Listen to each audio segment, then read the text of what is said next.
পশ্চিম আকাশে সূর্য ঢলে পড়তেই বইমেলার চেহারা যায় পাল্টে। ভিড় জমে ওঠে সোহরাওয়ার্দী উদ্যানে। ফি বছর ঘেঁষাঘেঁষি করে থাকা স্টল আর গিঞ্জি বইমেলা দেখতে দেখতে বিরক্ত যারা, এবার তাদের অবাক হবার পালা। স্টল বিন্যাসের নতুনত্ব আর প্যাভিলিয়নের ডিজাইনকে এবারের অন্যতম আকর্ষণ বলা চলে।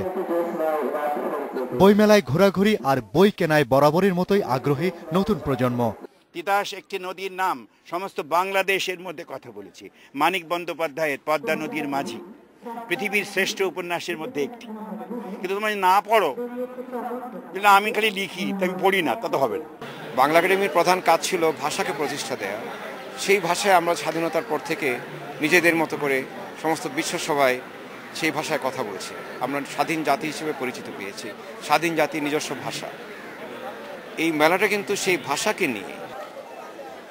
বাংলা একাডেমি এবছর প্রায় 100 নতুন বই এনেছে। প্রথম সপ্তাহে বিক্রিও আশানুরূপ। এখন পর্যন্ত 23 লাখ টাকার বই বিক্রি হয়েছে। আমরা আশা করছি গতবার আমাদের যে বই বিক্রি হয়েছিল 1,19 লাখ টাকা, এবার আমরা এর চেয়ে অনেক ছাড়িয়ে যেতে পারব। রোববার পর্যন্ত বইমেলায় 1010টি নতুন বই এসেছে।